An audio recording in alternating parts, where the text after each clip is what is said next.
Hola, ¿qué tal? Buenos días. Pues les damos la más cordial bienvenida a esta séptima sesión de nuestro seminario Las Ciencias Sociales y los Entornos Digitales, que organizamos desde la Facultad de Ciencias Políticas y Sociales aquí en la Universidad Autónoma del Estado de México, aunque ahora lo hacemos todo a distancia. Y le agradezco muchísimo a la maestra Verónica Benítez que me acompaña en este esfuerzo. Ella nos acompaña de la Facultad de Contaduría y Administración.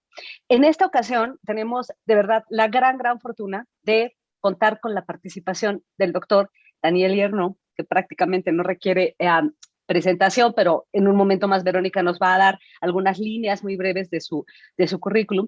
Pero no solo eso, sino también agradecer la presencia de tres profesores también de nuestra facultad, de nuestra universidad, a la doctora Maribel Osorio, a la doctora Rocío Serrano y al doctor Gerardo Novo, todos ellos profesores de la Facultad de Turismo y Gastronomía, que también trabajan los temas cercanos, trabajan temas cercanos a los que trabaja Daniel, vinculados sobre todo con cuestiones de turismo, de estudios urbanos, regionales y todos estos temas. Y pues aprovechando que, si bien no nos podemos ver porque andamos en esta pandemia terrible, pues dijimos, ¿por qué no nos reunimos también para establecer un diálogo mucho más amplio? Pues porque todos somos grandes amigos y reconocemos la gran trayectoria del doctor Daniel y queremos pues formar un diálogo y bueno, les agradecemos muchísimo. Yo no quito más el tiempo con esto, yo solo quisiera pedirle a Verónica que nos presente a nuestro invitado, que nos lea algunas líneas y darle por supuesto la voz a él.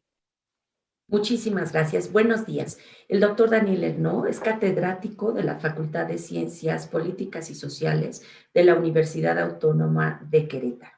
Es un destacado investigador, ha conservado el nivel 3 del Sistema Nacional de Investigadores en México gracias a las redes que ha formado y a su intenso trabajo, que sería difícil resumirlo en estos minutos. Los invito a que lean a nuestros alumnos la trayectoria del doctor Daniel Hernó.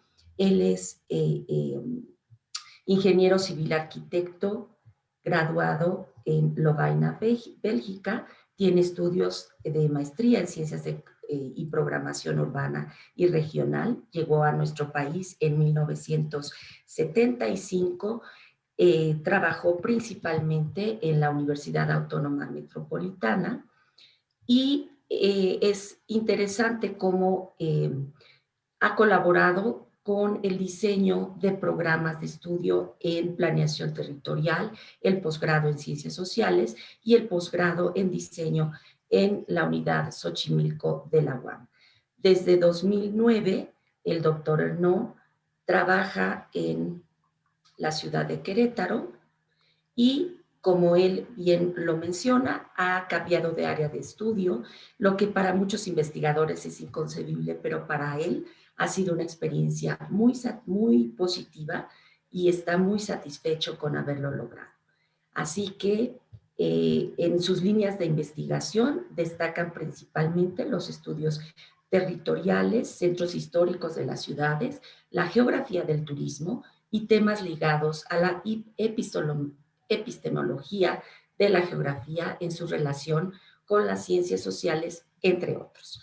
Sin más preámbulo, doctor, ¿no? Nos encanta tenerlo hoy con nosotros y muchísimas gracias por participar en este seminario virtual. Gracias. Muy bien, pues muchas gracias a ustedes por invitarme.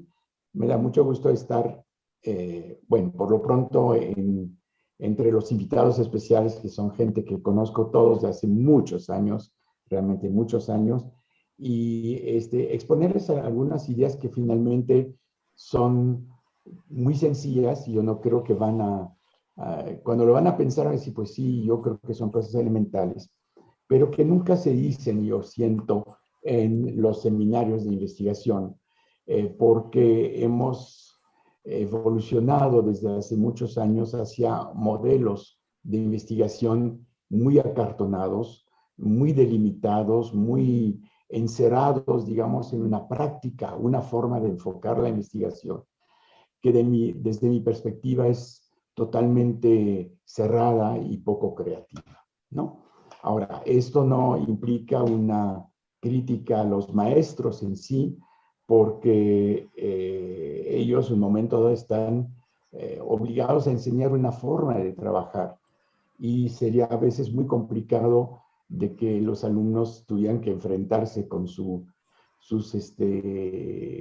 grupos de lectores, etcétera, por tener visiones distintas. Pero por lo pronto lo que estoy intentando es hacer pasar algunas ideas, sobre todo para los estudiantes, para que reflexionen sobre lo que realmente deberíamos de pensar cuando hacemos una investigación. Entonces me voy a salir radicalmente de lo que yo llamaría la ortodoxia en la formación de proyectos de investigación y en la forma misma de investigar.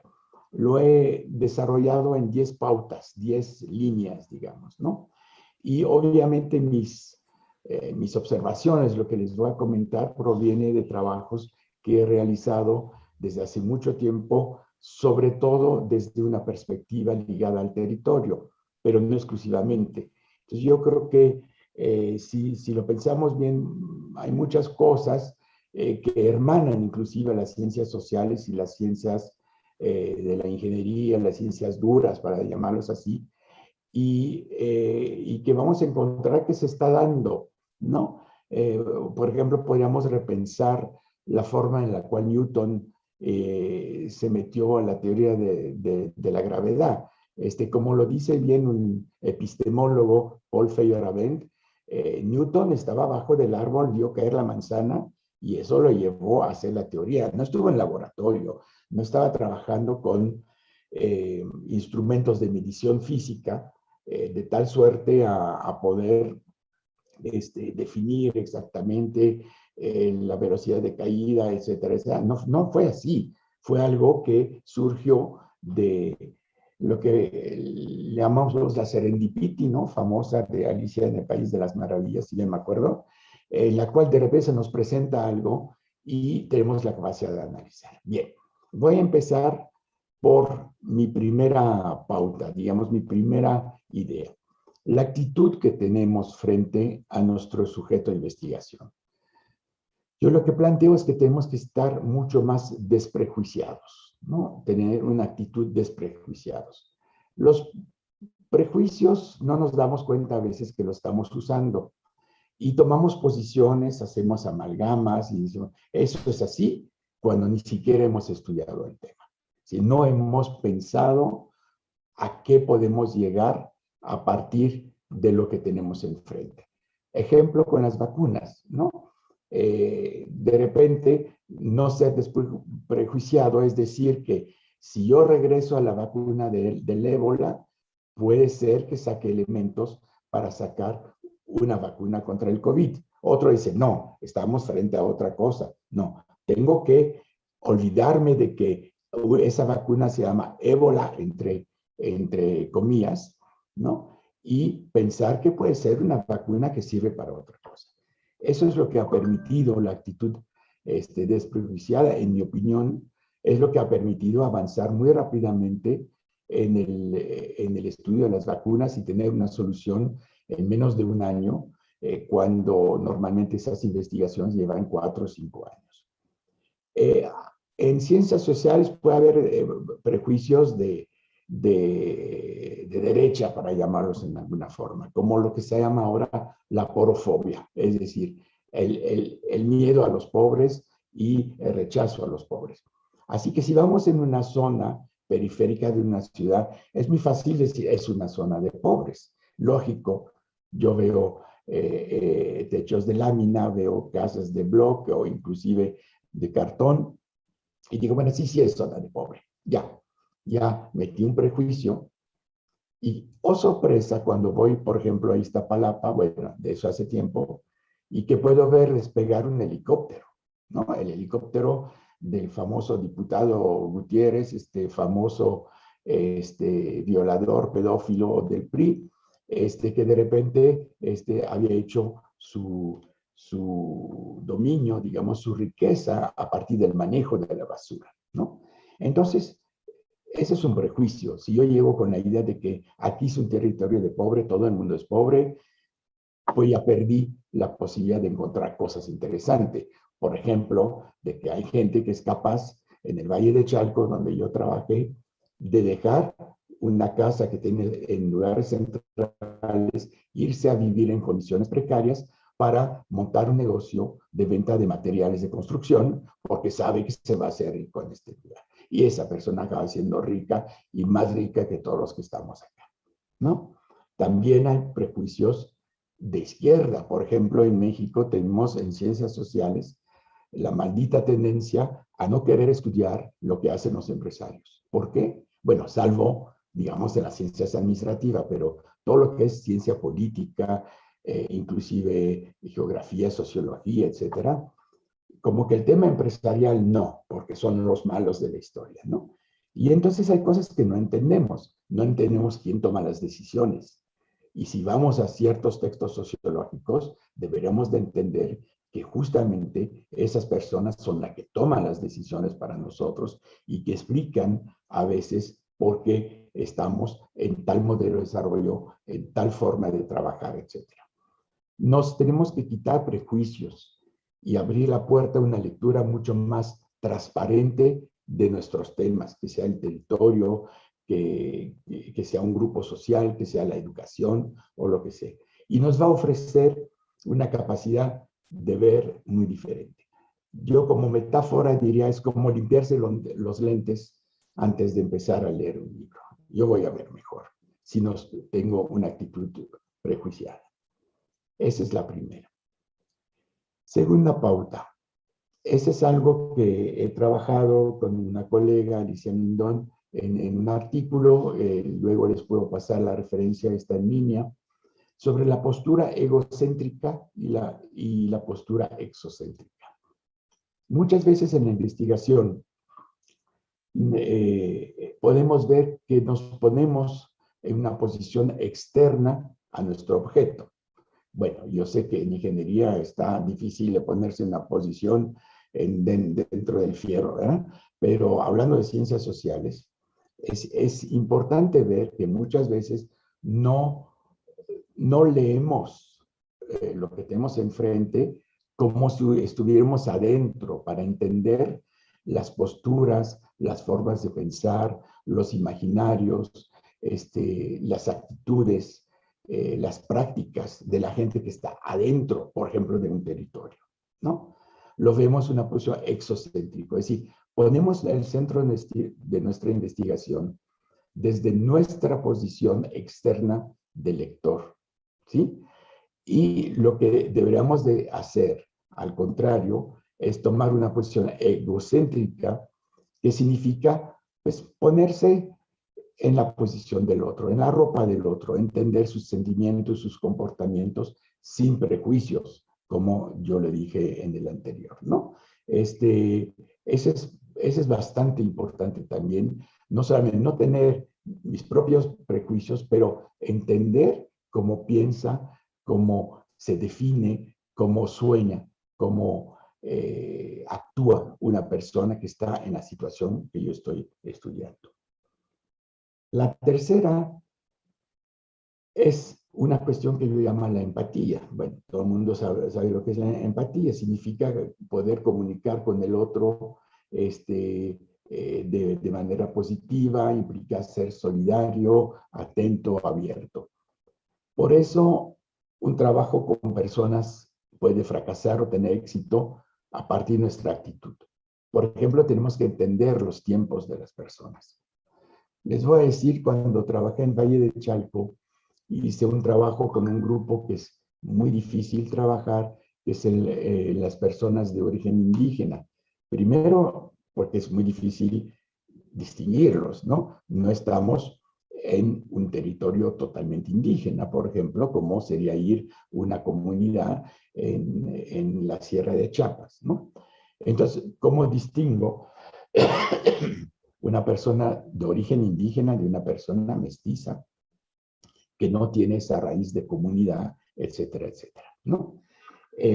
Para esto necesito armar una relación empática, es decir, necesito contactar unas personas y a partir de esas personas lograr ganar su confianza para que me ayuden a reunir una serie de personas que voy a querer entrevistar, encuestar, compartir. Pero todavía no termina. Una cosa es que me los proponga y la otra es que yo logre ese contacto. Y si me presento como una persona distante, fría, etcétera, no va a funcionar. Necesito marcar empatía. Inclusive empatía sobre cosas que a veces es difícil de entender, que la gente promete de estar tal día, tal hora a una cita, porque le vamos a hacer la historia de vida durante 2, 3 horas, y la persona no se presenta. Y no se presenta porque pues tuvo un problema de trabajo, tuvo un problema con sus hijos, tuvo un problema doméstico, etcétera, etcétera, ¿no? Hay momentos en los cuales realmente a mí me hizo muy difícil, porque justamente yo no vivía en Valle de Chalco, me desplazaba, y aún desde la UAM Iztapalapa, donde trabajaba en ese momento, era muy complicado llegar a Valle de Chalco, y lo sabía porque nuestros alumnos hacían a veces 2 horas, 2 horas y medio para llegar a la universidad a tomar las clases. Entonces, pues hay que aguantarse, hay que entender esas dinámicas, hay que ser empáticos con las personas y entender por qué no vinieron, y volver a darle, volver a la talacha en otro día. Les parece sencillo, ¿no? Pero realmente hay que tener una empatía verdadera, no una empatía fingida, ¿no? Eso implica muchas cosas, en el trato o la humildad que tenemos que poner, porque es muy fácil de herir a una persona que está en una posición muy, muy frágil en la sociedad. Entonces, si yo quiero lograr un buen resultado, pero también que la investigación sea algo humana, agradable, necesito meter esta empatía, necesito introducir esta humanidad, este contacto diferente con esas personas. Y les puedo decir que hace 20 años, ya 21, 22 años de esta investigación, y todavía recuerdo a esas personas, no se me borraron. Y me acuerdo de un músico, me acuerdo de un tipo que había matado a algunas personas y que quería a todo precio que yo publicara su historia de vida con todo y foto. Le tuve que decir, a ver, piénselo bien, porque va a acabar en la cárcel si yo publico esto, ¿no? Hay que ser empático, reconociendo, por ejemplo, la enorme necesidad de reconocimiento que tenía esa persona, ¿no? Y le garantizo que con empatía, con una posición egocéntrica y con una actitud desprejuiciada, la investigación ya no es una labure, como dicen los argentinos, no es un trabajo, se vuelve una pasión, se vuelve algo que hacemos con mucho gusto, con mucho interés, y de la cual se puede guardar muy buenos recuerdos. Y hablo de esta y hablo de muchas otras que hice por otras partes, ¿no? Saber escuchar, dar tiempo a las personas, escuchar lo que les afecta, aún si no resuelve lo que queremos analizar. Y a veces hay sorpresas. Y aquí les voy a dar un caso, otra persona que entrevisté, en este caso, que era la subdirectora de la Casa de la Cultura, era una mujer de origen indígena, súper eficiente, súper abierta, súper buena gente. Y yo cuando le fui a hacer la entrevista, estaba empezando una crisis de gota que me ponía muy incómodo con la pierna. Todavía podía caminar, pero estaba muy incómodo. Y esa mujer empezó a hablar, pero me empezó a hablar de las palizas que le ponía el marido cuando estaba embarazada, pateando el bebé, ¿no? De cómo le robó, de dónde vivía, del contacto con su familia. No todo me servía para la iglesia, en sentido clásico, ¿no? Eso no es útil, ¿no? Nunca la corté, prácticamente no hablé, ¿no? Respetando su voz, ¿no? Eso es lo egocéntrico, respetando su voz. Me habló 4 horas, ¿no? Y ¿saben qué? Yo aprendí muchas cosas de ella, aprendí mucho sobre la vida tan dura de las mujeres, ¿sí?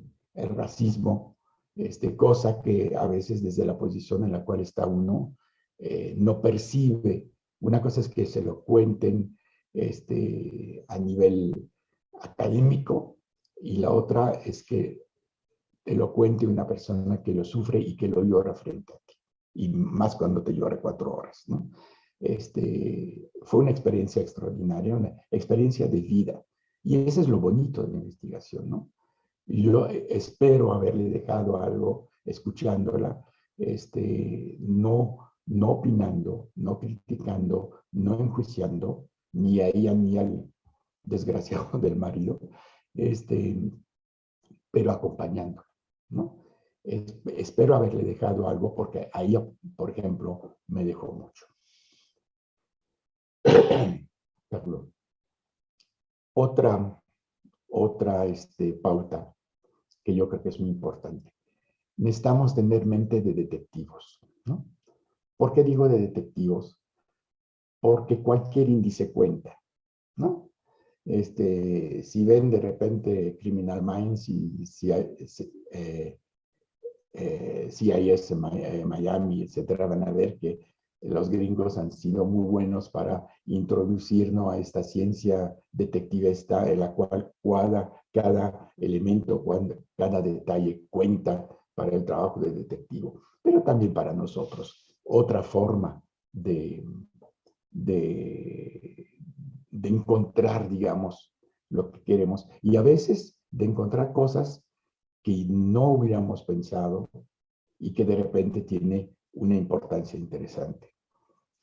Hay varios autores, Walter Benjamin entre otros, que han trabajado en ese sentido. Les recomendaría a muchos, si les interesa, un artículo que publiqué en 99 sobre Walter Benjamin y un poco su método. Y es interesante que Walter Benjamin, el filósofo alemán, dijo en un momento dado, pues hay que trabajar con la bora del café, ¿no? Como leer la bora del café y todo el mundo dice, a ver, que se fumó. Pues sí, también fumaba hashish de vez en cuando para abrirse la mente. Esa no es recomendación porque si no voy a tener problema con las autoridades universitarias.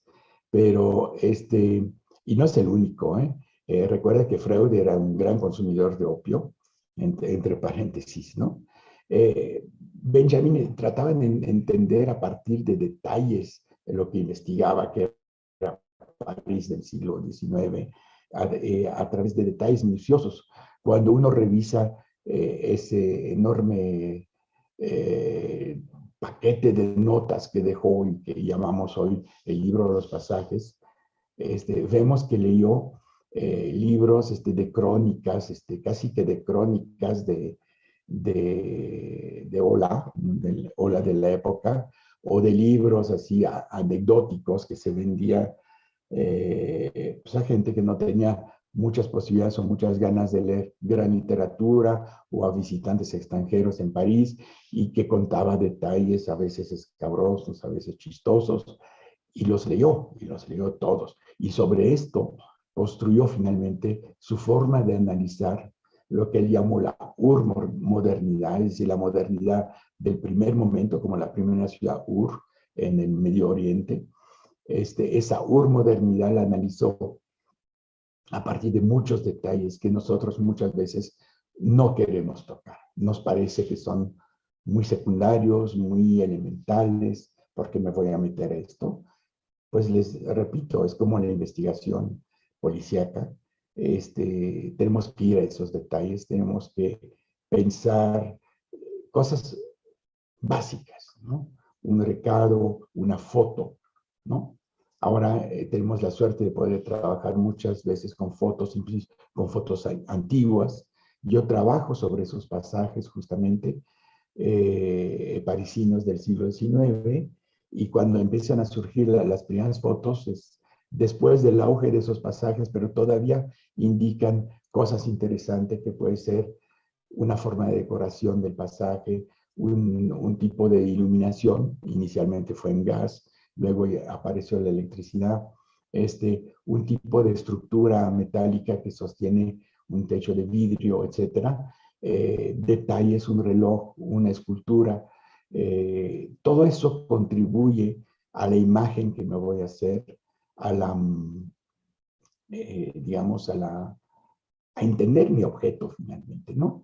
Y no es ininteresante de ver que Benjamin también leía y se interesó mucho a la obra de Edgar Allan Poe, que justamente ha hecho muchas novelas de tipo detectivescas, para llamarlos así. Y fíjese, en la literatura latinoamericana,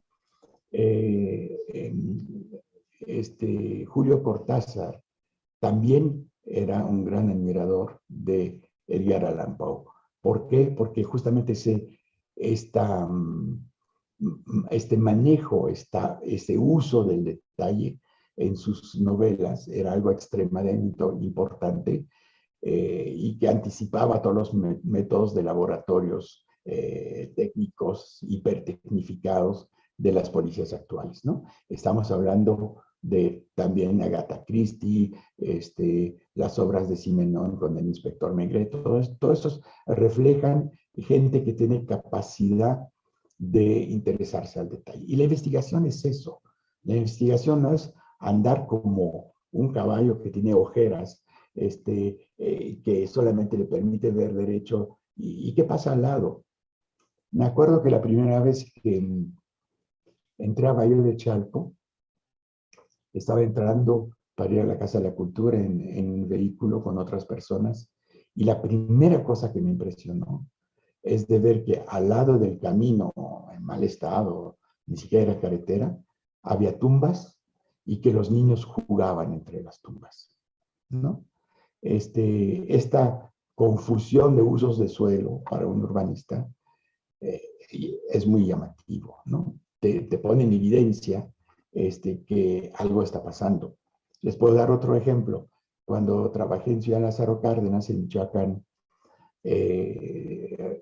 había un préstamo del Banco Mundial para este proyecto, y una vez llegó una misión, como los llaman, un grupo de especialistas del Banco Mundial para evaluar diversas cosas. Llegamos al aeropuerto de Iztapa. En el aeropuerto no era acondicionado para vuelos grandes en Ciudad Lázaro Cárdenas, y nos quedamos en uno de los primeros hoteles. Le estaba hablando de 77.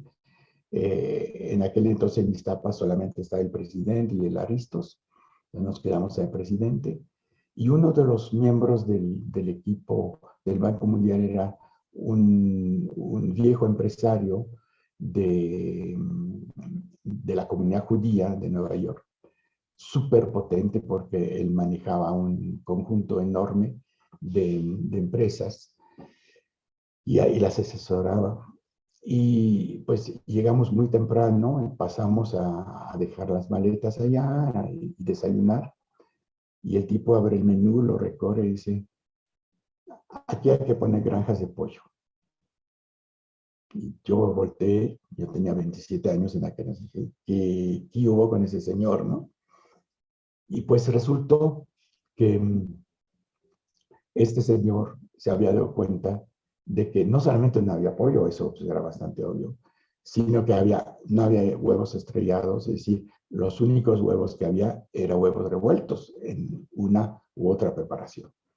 ¿Y eso qué significó? Pues que usaban huevo en polvo, ¿no? Como se usa en pastelería, porque no había forma de tener huevos para alimentar los restaurantes de 2 miserables hoteles, porque no había más, ¿no?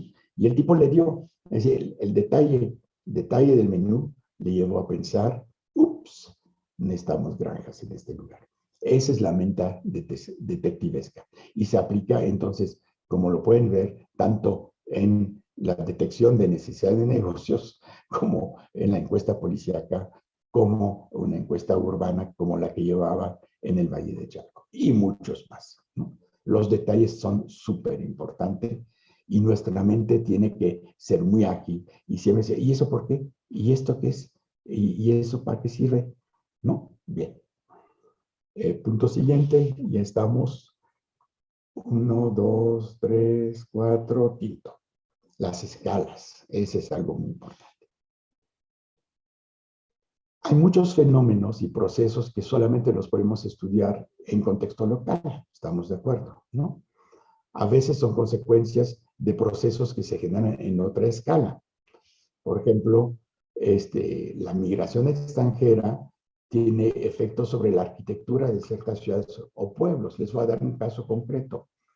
En México, al inicio de la segunda mitad del siglo XIX, empezó a darse una migración importante de franceses que venían de un pueblo archiperdido en el sur este de Francia, cerca de los Alpes. Y ese pueblo había sido un pueblo de comerciantes y tejedores por mucho tiempo, pero vivían en una pobreza total, al grado que los hombres migraban y a veces migraban por meses tratando de vender sus telas en uno que otro lugar. Llegaron a Bélgica, a Holanda, a Alemania y hasta Escandinavia, hasta que en un momento dado se abrió el interés por irse a México. Y llegaron y son los que hicieron tiendas en el centro de la Ciudad de México desde los años 1860, más o menos. Empezaron a hacer tiendas textiles, traían los primos, los hermanos, los amigos, los parientes lejanos a trabajar con ellos, por cierto, en pésimas condiciones laborales, para llamarlos así. Dormían en la tienda sobre un paquete de tela, y esas gentes ahorró, ¿no? Y con ese ahorro ellos también abrieron sus tiendas, y pues ni más ni menos fueron esos descendientes de franceses, o a veces a la segunda generación, que ya habían construido las grandes tiendas que son Palacio de Hierro, Liverpool, Puerto de Liverpool, y lo que es ahora el Gran Hotel de la Ciudad de México. Esa maravillosa construcción con fierro y techo de vidrio, que por cierto es reminiscencia de los famosos pasajes parisinos. Bien, estos son tan poderosos que tuvieron recientemente un gobernador que es Ebrard y que ahora es nuestro secretario de Relaciones Exteriores. Bien, ¿a qué va todo esto? Que esos barceloneses regresaron a sus lugares, hicieron casas afrancesadas, pero también muy ligado a lo que se hacía en el régimen de Díaz, de Porfirio Díaz, es decir, francesa, mexicana, en esta época. Y si uno va a este pueblo, si no entiende esto, si no sabe esto, no entiende lo que pasa. Entonces, aquí vemos una especie de choque de dos escalas. Una escala local, casas de ricos en medio de la nada, pero de ricos, ¿no? Casi palacetes en medio de la nada, porque sigue siendo un pueblo perdido, ¿sí? Y al mismo tiempo con influencias mexicanas, ¿no? Entonces uno dice, ¿qué pasó? ¿No? Es muy raro. Esa es les muestra cómo puede haber choques de escala, y eso es muy importante. Pero la cuestión es cómo enfrento la investigación. Tengo que entender esas escalas. Para darles otra anécdota, una vez me llegaron, cuando estaba yo en Lázaro Cárdenas, me llegaron unos chicos de arquitectura de la UNAM, estamos hablando otra vez de los 70, ¿sí? Y esos chicos me empezaron a hacer preguntas sobre la crisis del acero a nivel mundial, la relocalización de las plantas sobre las costas, que era el caso de Lázaro Cárdenas, entre otros, pero también en Francia y en muchos lugares. Y llegó el momento, me traían aburrido, y decía, y les tengo que hacer una historia del acero casi para asesorar a esos chavos. Y les decía, pero a ver, ¿cuál es su proyecto de tesis? Ah, maestro, es que vamos a hacer un kinder en Playa Azul. Y casi me desmayo. Le dije, ¿qué les pasa? ¿No? Bájenle de escala. Si ustedes hacen un kinder, preocúpense de la dinámica local del pueblo, la necesidad del pueblo, qué pasa con los hijos de ciertos trabajadores que ya venían con los hijos, había muchos solteros, etcétera. Pero no se vayan en las nubes, ¿no? Bájese de sus nubes y póngase una escala concreta, ¿no? Hay otros casos, al revés, en la cual la gente está en la escala concreta, y no entiende la fuerza de lo que está ocurriendo en otras escalas. Y es muy cierto que ahora en la globalización, muchas veces las escalas superiores nos afectan a nivel local, y las tenemos que tomar en cuenta. El día martes voy a exponer un seminario sobre Lefebvre, sobre la producción del espacio, y encontré recientemente un libro que se llama La arquitectura del placer. Es un libro que se había casi perdido, que no se publicó en francés y que se publicó en inglés en 2014, si bien me acuerdo, y en español en 2018. Está disponible inclusive en línea. Y dice Lefebvre algo muy interesante. Está hablando no de arquitectura tanto, sino de la producción de los microespacios, del espacio público, del mobiliario urbano, etcétera. Pero finalmente hace una reflexión filosófica, no un tratado de urbanismo, de microurbanismo. Y él dice, a ver, un momento dado hay que entender ese tema y saber recortarse. Dice, yo sé muy bien que todo lo que habla de microespacios tiene que ver con procesos de otro nivel, que la acumulación capitalista, bueno, él no habla de la globalización porque no le tocó todavía en 73 cuando escribió este libro, este texto, pero de fenómenos, digamos, mayores a escala nacional, etcétera, y de los procesos de acumulación del capital, de la producción de la plusvalía, etcétera, etcétera. Toda esta dimensión del marxismo que él manejaba muy bien. Entonces, Lefebvre nos dice, y nos dice justamente, ojo, quédense en la escala en la cual tienen que entender en este caso preciso. Hay otros casos, como les decía, que no es así, ¿sí? Y es algo a lo cual tenemos que prestar mucha atención.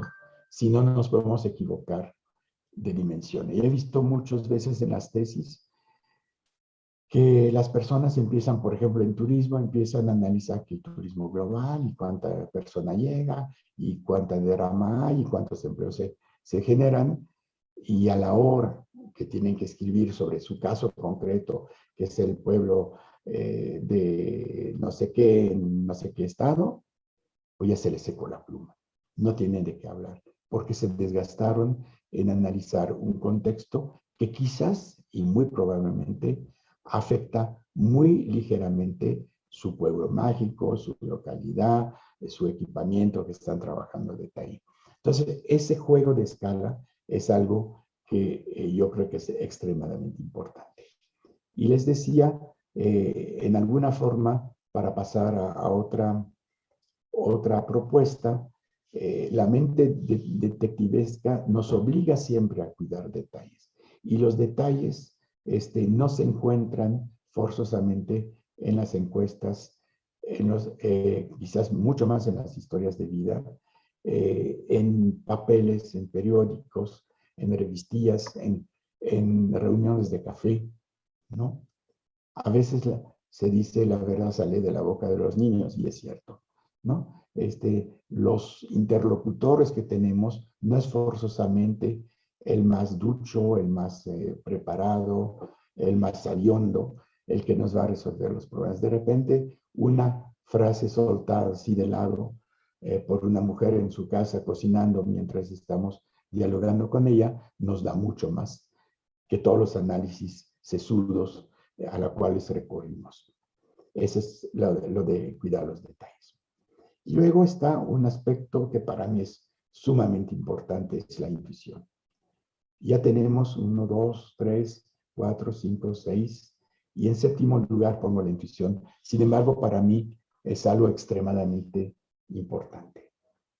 No somos máquinas, no somos inteligencia artificial, somos seres humanos que tenemos cerebros, que tienen una capacidad de conectar neuronas brutal. Y esa capacidad de conexión nos permite descubrir cosas que en otra forma no se puede descubrir, ¿no? Necesitamos poner a marchar esa cosa que llaman intuición y que es muy fácil para los hombres, dice, la intuición femenina, ¿no? Femenina. Pues deberíamos de compartirla, debemos de hacerla nuestra. Obviamente hay mucha gente con intuición. Piensen otra vez en la física, les decía Newton. Newton ve la manzana que hay y dice, ¡ay! Encontré algo. Diógenes se desviste, se pone en su tina y ¡ups! Encuentra otra cosa.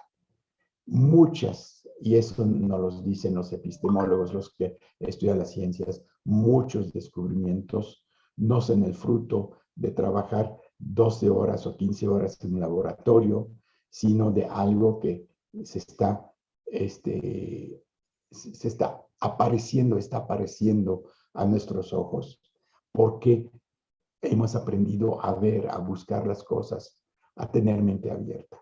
Y la intuición es parte de ese proceso de mente abierta. O sea, ¿y si pasara esto? ¿Y qué pasa si? ¿No? Eso yo creo que es extremadamente importante. La intuición es brutalmente central en cualquier tipo de investigación. La intuición de ese viejo empresario a decir, aquí necesitamos granjas de pollo, ¿les parece secundario? No lo es. ¿Sí? La intuición de decir un momento dado, aquí hay un caos urbanístico cuando veo niños jugando fútbol, ni siquiera un cementerio, en tumbas que están botadas a lo lado de una carretera, algo anda mal, ¿no? No hay organización del espacio. Bueno, me va a decir que es obvio, pero ese tipo de cosas, ese tipo de detalles nos permite justamente esta intuición. Por eso tenemos que aprender a ver, ¿no? Es muy importante. Séptima pauta, la conexión. Estamos viendo, podemos ver decenas de cosas, decenas de cosas. Por ejemplo, Benjamin en su trabajo sobre los pasajes, solía meter temas como desde la prostituta, la eliminación de gas, a las primeras letrinas que se pusieron en los pasajes, que no había baños, la gente iba afuera en la calle contra los árboles, y ese tipo de cosas. Una obra de teatro, una música, un tipo de escultura y demás, ¿no? Conectar, aprender a conectar, hacer redes entre las cosas que vemos. Cuando hacemos redes entendemos la articulación y entendemos la lógica. La lógica de red se ha vuelto en nuestras sociedades una lógica extremadamente importante y tenemos absolutamente que entenderla, ¿no? Que ver cómo funciona. Y estas conexiones las tenemos que hacer no solamente horizontales, entre objetos, casos, cosas que están ocurriendo, y verticales, ¿no? Entre escalas, ¿no? Hay cosas que nos llevan a remitirnos a un aspecto, un proceso que sea de una escala superior o al revés. Ese proceso superior tiene sus anclajes territoriales en una escala mucho más grande, significa cosas más a ras del suelo, ¿no? Otra cosa es la comparación. Yo que acabé siendo geógrafo, para un geógrafo la comparación es muy importante. ¿Por qué es tan importante? Porque no hay dos territorios iguales, ¿no? Entonces, comparando, aprendo mucho, pero nadie me va a decir que dos burguesías son iguales, que un slim es igual a un empresario hindú. Y está igual de voraz probablemente, pero no es igual. Funcionan diferentemente. Tienen razón de operar que son totalmente diferentes. Que dos proletariados, para seguir con términos marxistas, sean iguales. Claro que no. Claro que no. El proletariado mexicano de una empresa siderúrgica no es el proletariado de la misma, el equivalente de una empresa siderúrgica en Francia, en la India, etcétera, ¿no? Regresando otra vez a Lázaro Cárdenas, y perdónenme por insistir en ese caso, pero para mí fue también mi tema de doctorado y fue donde pensé muchas cosas y abrí muchas cosas. Piense, por ejemplo, que a un año de operar la planta, perdió 50% de la fuerza laboral. La gente se fue. ¿Y por qué se fue?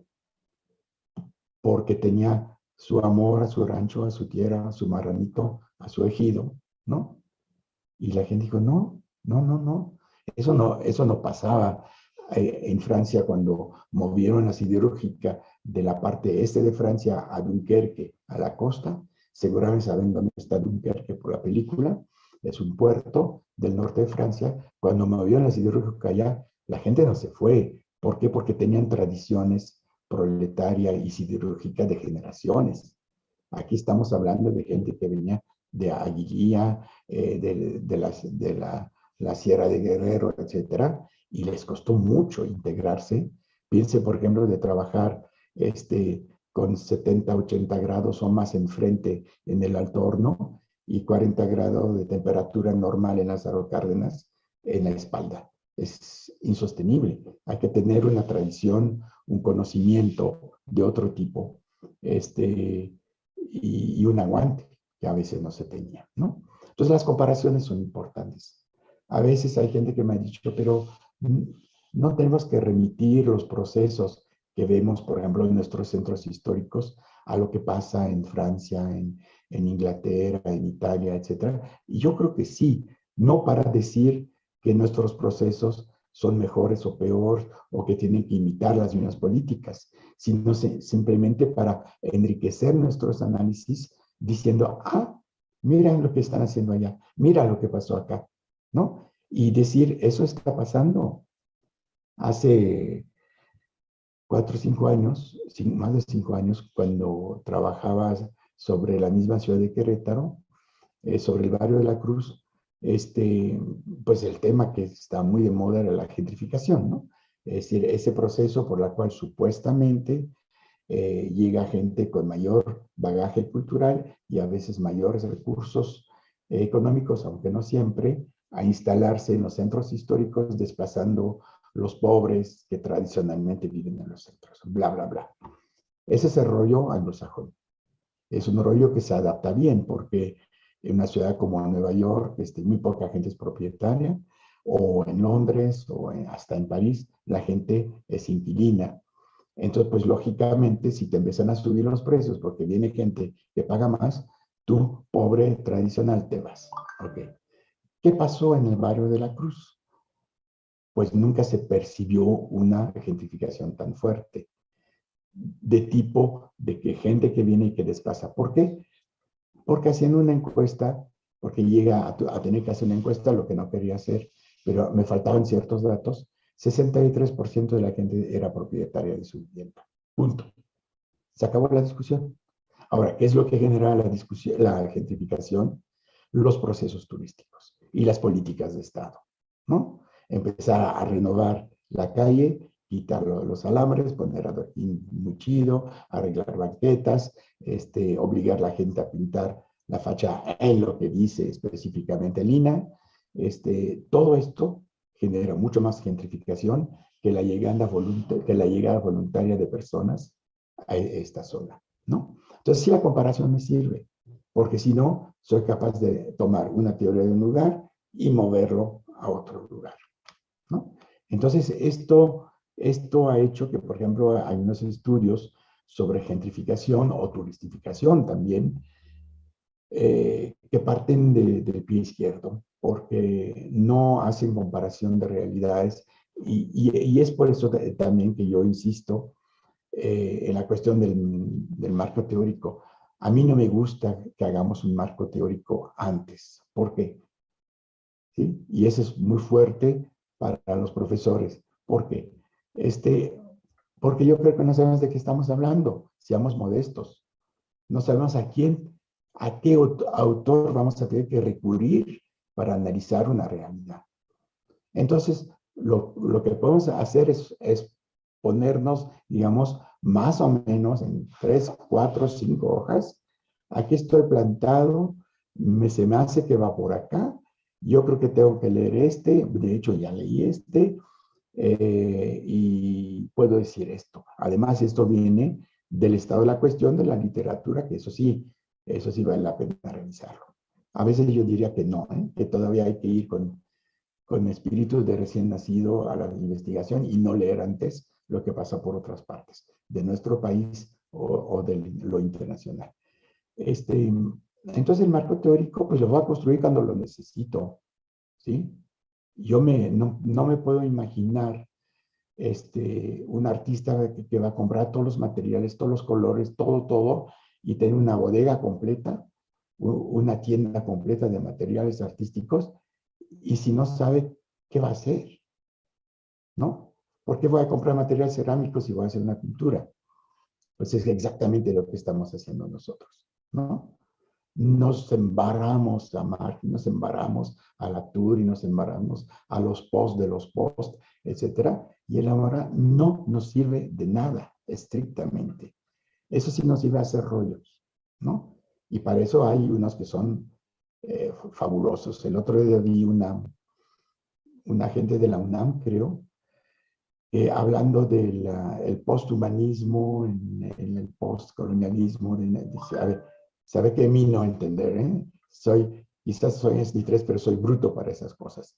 Y llega un momento y dice, a ver, paremos esto, ¿sí? Porque finalmente es una forma de decir que uno es muy leído y que su trabajo es muy chingón, ¿no? Y la verdad, no es así, no es así. Yo tengo que construir mi red de elementos teóricos en la medida que los necesito. Puedo probar unos desde el inicio. Claro, eso se hace en todas las ciencias. ¿Sí? Tomo una idea de alguien y diga, a ver, ¿eso ocurre? Pues puede que no, puede que sí. Y si es no, bye bye la tour, porque la sociedad en red quizás no me sirve, ¿no? Bye bye Marx, porque no es un problema de explotación, es un problema de funcionamiento comunitario de un grupo de gente. ¿De acuerdo? Y, y ahora voy a decir algo, que es el 10º mandamiento de Yerno, perdón, lo digo de broma, la visión sistemática. Yo hablé de detalles, ¿no? Pero también hay un momento en que agarrar todos los pelos de la burra y jalarlos al mismo tiempo, ¿no? Y este es el momento en el cual entendemos realmente lo que hemos logrado en esta investigación, ¿no? Y quizás eso hay que hacerlo varias veces en la investigación, ¿sí? Hay momentos de, a ver, ¿qué tengo? A ver, esto más esto más esto más esto, ¿qué tengo? ¿Y qué me falta? ¿Y qué me sobra? Porque a veces nos metemos en camisas de fuerza porque nos ponemos a estudiar cosas y avanzamos y como tenemos resultados le seguimos, ¿verdad? Y a la mayoría no nos sirve. No nos sirve. Entonces yo creo que es mucho más inteligente de pensar en algunos momentos hacer un corte de caja, para llamarlo así, ¿no? Hacer una especie de, de stop, aquí paro, ¿no?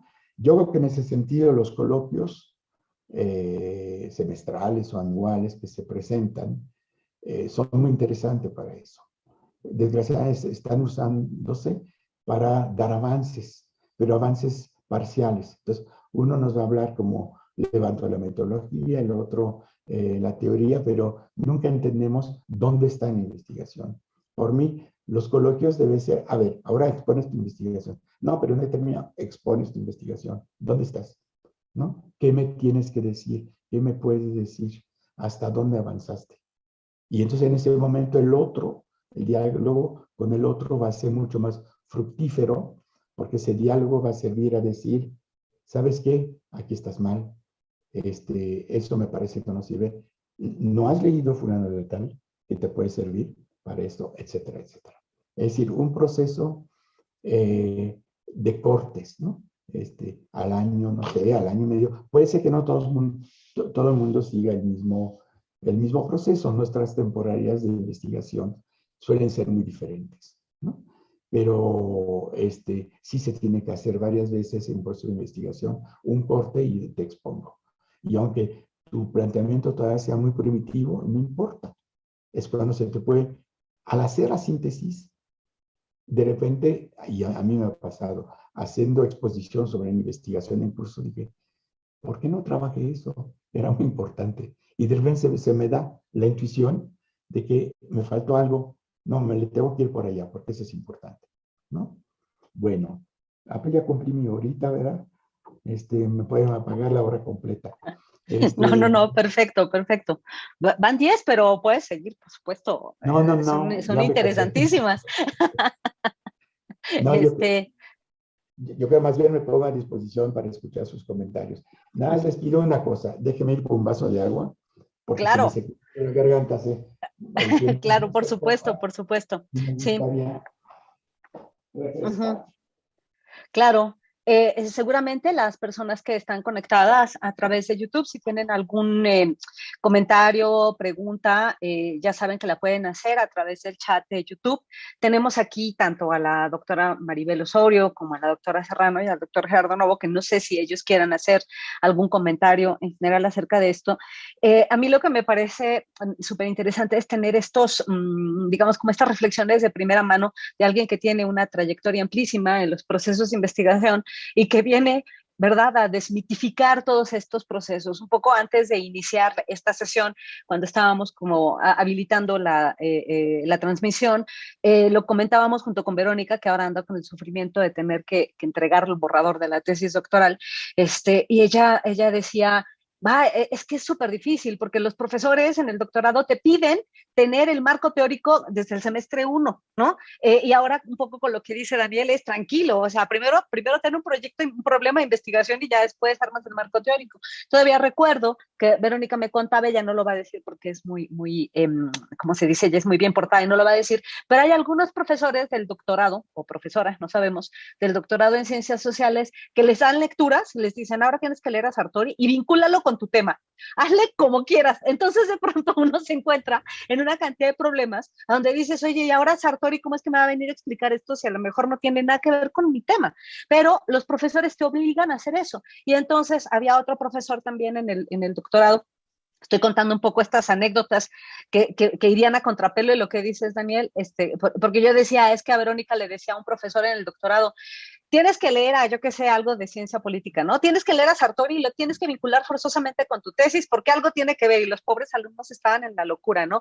O algún otro profesor que lo que decía es, y este es quizá un comentario que yo tendría, debes tener el primer semestre el primer capítulo, el segundo semestre el capítulo 2, el tercero el 3, y les juro, por Dios, que así lo dicen algunos profesores y además le exigen tener así, aparte del capítulo 1 necesito 20 páginas y del capítulo 2 otras 20 y le va pidiendo en orden los capítulos, como si la investigación tuviese un avance lineal. Y ahí, bueno, Daniel, ¿qué hacer? O sea, porque por un lado sabemos que la investigación no es así, pero por otro, está fácil decirlo cuando ya eres SNI 3, ¿no? Cuando eres estudiante, ni modo que te le pongas enfrente al profesor y le digas, ¿sabe qué? Que así, digo, podría uno tener la valentía de hacerlo, pero a veces es muy difícil luchar contra estas inercias, ¿no? Digo, no sé qué opinen los demás, como la ven mismo Daniel, pero ¿a poco no es difícil? A veces cuando eres alumno, si estás del otro lado, como con esta angustia, también tengo, que están por aquí algunos alumnos de Ecuador que ya te mandaron saludos, que hay unas problemáticas inmensas. Tengo una alumna en Ecuador, Sofía, que pues por supuesto que en su planteamiento original estaba considerado que ella tenía que ir a unas zonas de asentamientos irregulares a hacer algunas entrevistas, ¿sí? Pero en este momento, ¿saben? Coronavirus, está la tragedia del contagio en Ecuador está espeluznante y ella dice, ¿qué? ¿Me voy a ir a arriesgar la vida? ¿O cómo le hago? Y hay algunos que le dicen, sí, tienes que aplicar las entrevistas. Y yo le digo, no, le tienes que dar un giro a la investigación porque alguien tendrá que entender que es una pandemia, o sea, que no vas a ir a arriesgar la vida a ver, ¿no? Además en esa zona que hay altísimo contagio. No sé cómo lo ven ustedes, qué comentarios tendrían. Y ahora vemos los comentarios de los asistentes. Ajá. Les dejo la palabra a ellos, yo ya hablé mucho. Sí.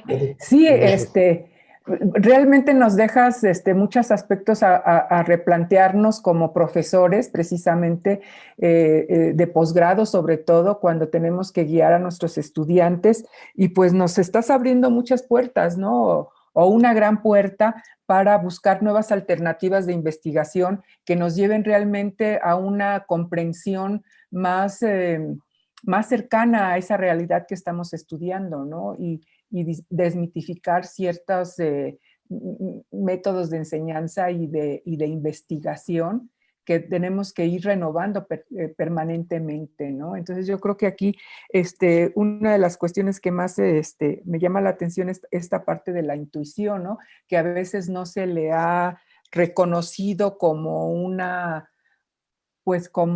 técnica, no sé si esté bien dicho, pero... O herramienta. O herramienta, ándale, una herramienta que te permita realmente acercarte a esa realidad, ¿no? Y como que se desvaloriza esta parte si no hay atrás un respaldo, no sé, de una encuesta, de no sé cuántos cuestionarios aplicados y que se interpreta con un montón de variables, ¿no? Entonces yo creo que darle este peso a esta otra investigación, a esta forma de acercarte a la realidad, pues me parece muchísimo, muy interesante. Muchas gracias. Bueno, yo quisiera hacer 3 comentarios en relación a lo que ha expuesto Daniel. Muy interesante, muy retroalimentador, sobre todo viniendo de un nivel 3, ¿no? Que justamente dentro de esos mitos que se tienen se considera que lo sabe todo, ¿no? O sea, que tiene un bagaje teórico, que no le es difícil estar haciendo nuevas construcciones, ¿no? Que tiene ese don, ¿no? Y se le ilumina, ¿no? La mente para poder llevar a cabo una investigación sin necesidad ya siquiera de estar revisando bibliografía reciente o atrasada, ¿no? O sea, esto nos permite aterrizar un poco más, entender un poco más que este es un proceso humano, ¿no? Y como tal, tiene que ser alimentado de una manera constante y que debemos de estar abiertos a nuevas ideas. Justamente nosotros necesitamos también innovarnos y ahora en una situación, en una realidad de crisis tan fuerte como la que estamos viviendo, me parece que aún más, ¿no? De por sí ya era un reto, bueno, ahora lo es más. Yo quisiera hacer 3 comentarios en relación al decálogo que nos acaba de presentar Daniel. El primero es en relación a la parte de que el investigador tiene que ser detective. Y yo solamente quisiera aportar que me gusta mucho la película de En el nombre de la rosa, en esta versión en el que el protagonista es Sean Connery, porque justo se sitúa en esta época de inicios del Renacimiento, ¿no? Saliendo de toda esta ideología religiosa y aflorando, ¿no? Una serie de formas de pensamiento diferente para poder estar entendiendo la realidad. Cuando él le dice a su aprendiz, necesitas ver los indicios, necesitas corroborar los datos, necesitas tener evidencias, ¿no? Concretas de la realidad. Me parece que es una película, yo se las he puesto a mis alumnos en algunas ocasiones, que justamente nos ilustran este proceso de cómo tienes que ser detective para poder estar conjuntando todas estas señales que te van orientando y que te van diciendo, que te van revelando la verdad, ¿no? Ese es uno. Otro, en relación a la empatía, cuando él hablaba de la empatía, a mí me parece que esta comprensión que se nos señala Daniel en relación a necesitamos entender la personalidad y las circunstancias de cada uno de los investigadores y en este caso particularmente de los alumnos.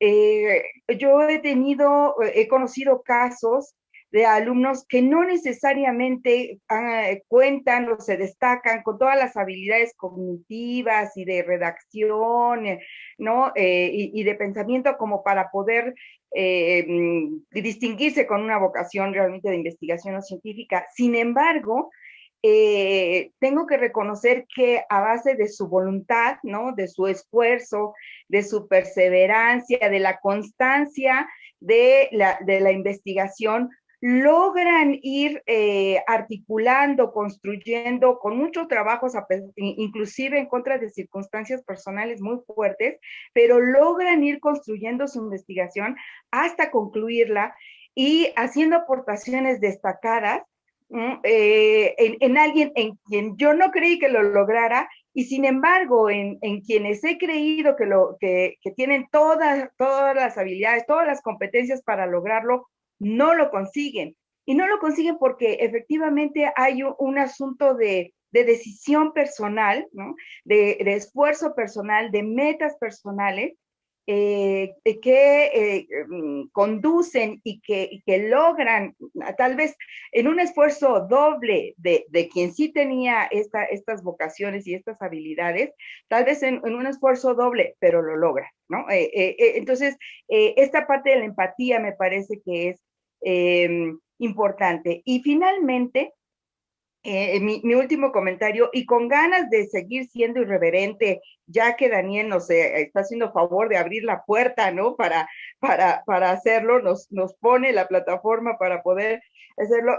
Una cosa que yo les digo a mis alumnos, a mis tesistas, es, mira, realmente el objetivo, la pregunta de investigación o la hipótesis definitivas de tu trabajo, las vas a escribir al final de todo el trabajo. Ahí es en donde la afinas, ¿no? ¿Por qué? Porque justo como decía Daniel, conectado con este último punto de la visión sistémica de toda la investigación, la construcción es algo que se va haciendo de manera paulatina. Déjenme poner la metáfora de que efectivamente todos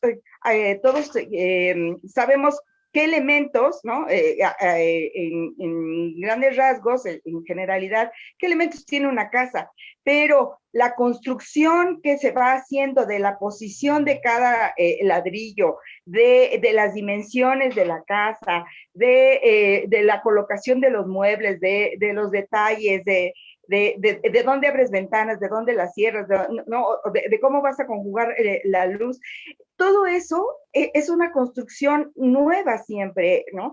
Y realmente tienes la casa, ¿no? La casa de tus sueños cuando la terminas, ¿no? Cuando ya la puedes amueblar. En ese momento es cuando puedes decir,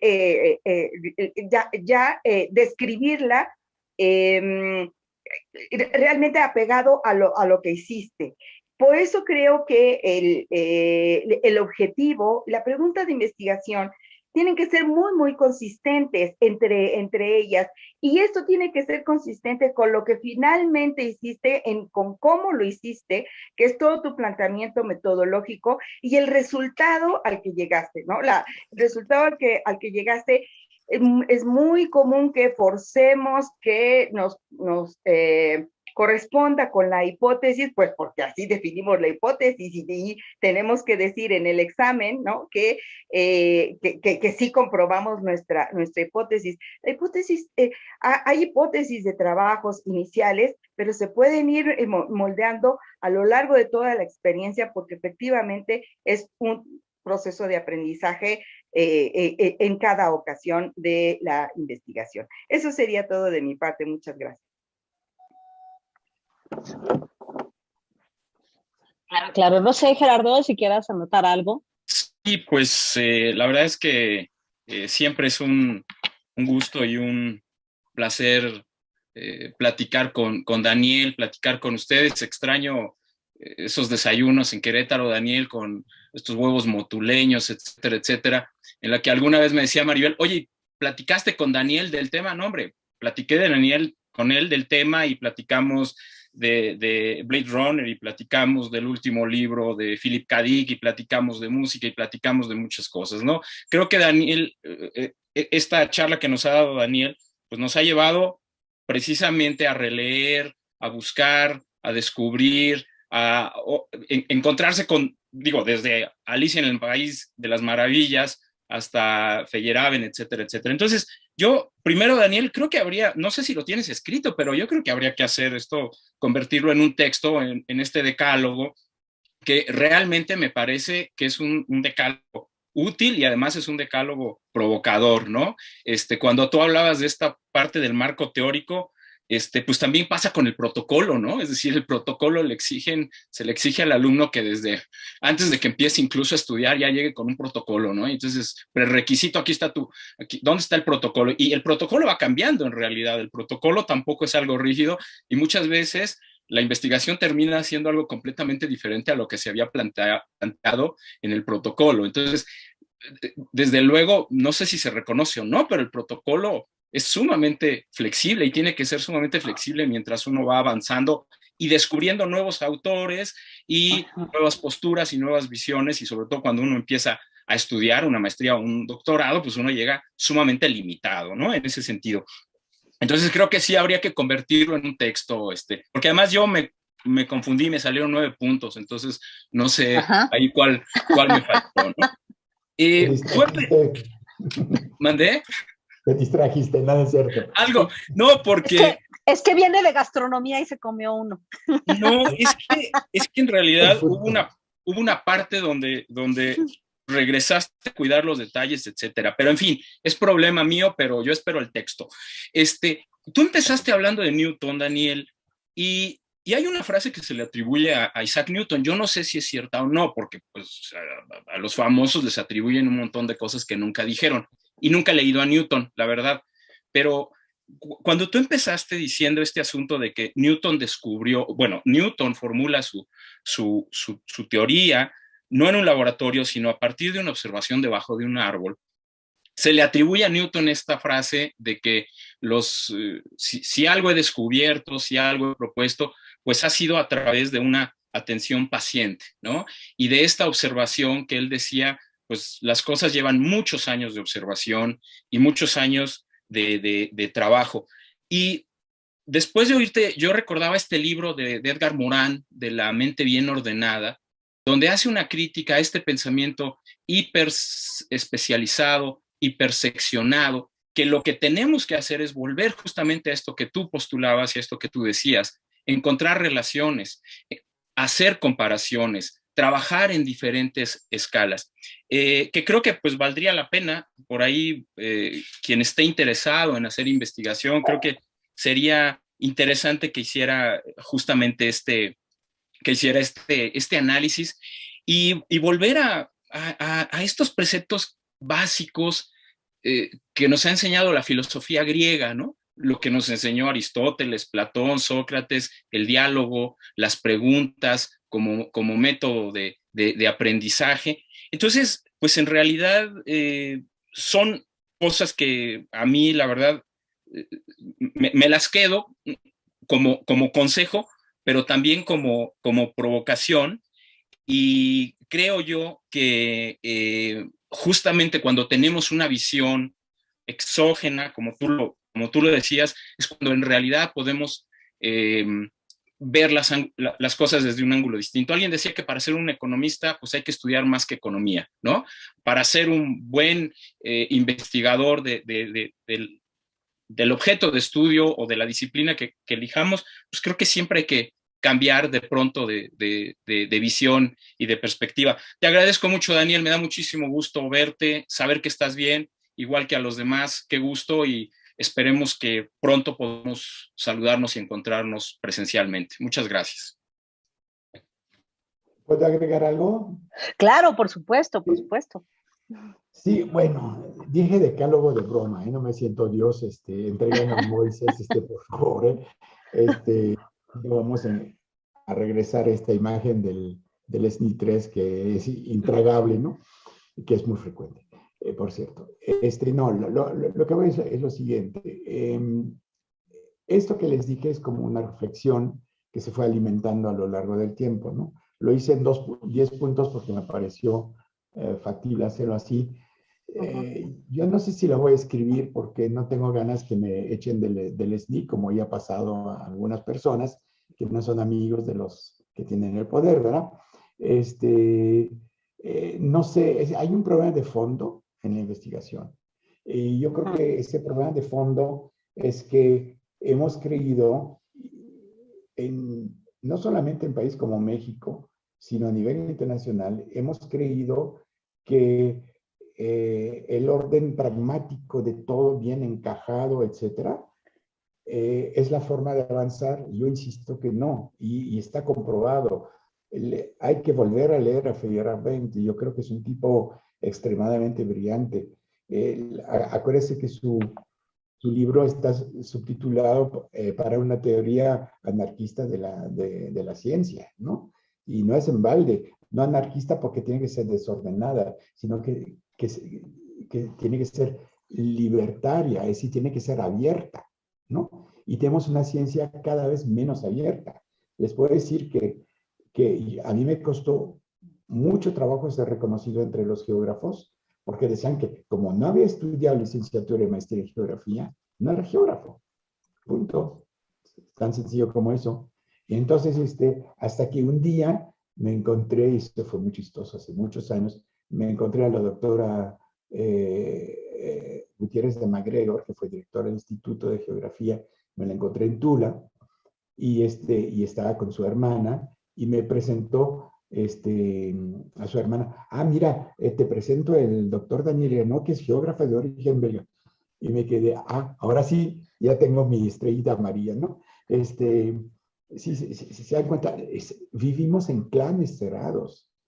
Cuando hicimos el proyecto de la licenciatura en geografía en la UAM, en la UAM Iztapalapa, nos pegaron desde la UNAM fuerte, inclusive con conexiones internas a alto nivel en la UAM, al grado que casi provocan que el proyecto no salga, ¿sí? Y fue un pleito de, sí, el día anterior a la convocatoria de 2002, estaba todavía con el rector general negociando que sí se abría. A ese grado estaba la cosa, ¿no? Yo creo que eso se tiene que romper, ya. Y no hablo solamente de los geógrafos, los arquitectos son peores, los sociólogos ni decir, los politólogos y demás. Los clanes es lo peor que existe, porque la ciencia no es fracciones, no son fracciones que se suman. Cuando tengo fracciones, pongo ruido en la ecuación, ¿no? Entonces, no es así, no es así.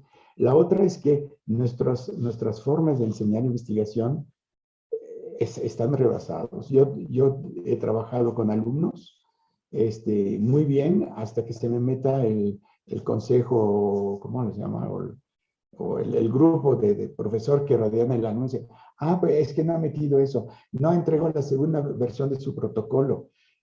2 años para terminar el protocolo. 2 años. Dije, ya, chale, ¿no? Déjenles trabajar, ¿no? Y es muy fácil porque todo está arreglado como hojas de partitura musical, ¿no?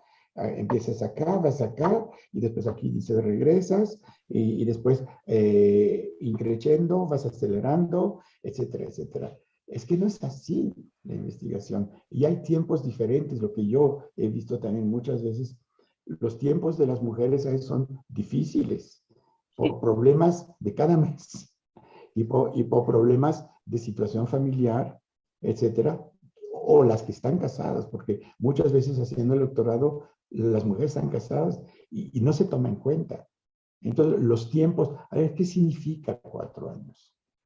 Lo que se puede decir es que yo te voy a dar 4 años de beca. A ver tú cuánto tiempo la aguantas. Pero no será, no, ya no terminaste, te vas, ¿no? Y no trates de tomar un posgrado porque no te lo van, un postdoctorado, no te lo van a dar porque te pasaste los 4 años. Ahora tengo una estudiante que está en la última versión de su tesis y tuvo un niño, ¿no? Y cuando veo su Facebook, yo sé que es el niño antes que todo, porque aparecen todas las fotos, ¿no? Y su tesis, gracias, ¿no? Yo no soy su director, no me puedo responsabilizar, pero yo sé que es una mujer que necesita un respiro para aguantar la primera fase de su maternidad, ¿no? No sé qué tanto interviene el papá, etcétera, y que después se ponga a trabajar. ¿Y cuál es el problema?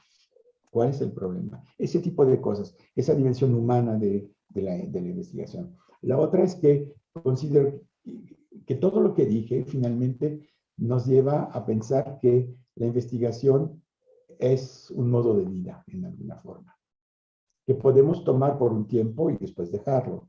Uno puede hacer un doctorado y estar comprometido, integrado y pensando en esto. Yo les puedo decir que los últimos meses de mi tesis tuve pesadillas sobre el general Cárdenas, porque mi tesis es el general Cárdenas.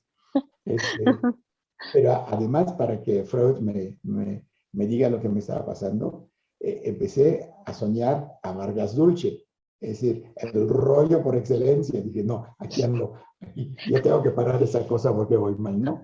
Se vuelve un modo de vida, es una práctica, uno tiene que estar todo el tiempo pensando. Yo tengo más de 10 años trabajando sobre los pasajes. Y nunca lo puse como proyecto de investigación porque me repatea la idea de volverlo a hacer una cosa básica, tonta, de 10 hojas. No lo puedo hacer. Ahora tengo que cambiar el proyecto de investigación. Ya terminé uno sobre literatura y pasaje, que me costó mucho trabajo hacerlo pasar, es el caso de decirlo.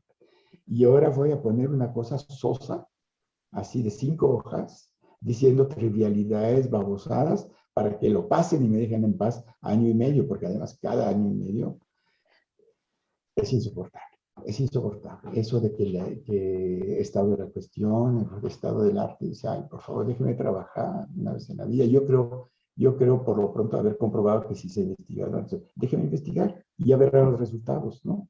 Y me castigan al final, pero no me castiguen al inicio a perder un tiempo a hacer un proyecto que no sirve. Y los estudiantes, yo creo que hay que abrirles la mente y finalmente concientizarles a todas esas cosas para que tengan una actitud menos, yo diría que menos disciplinada frente a sus directores y que le reclamen y le digan, a ver, trabajar un poquito, ¿no?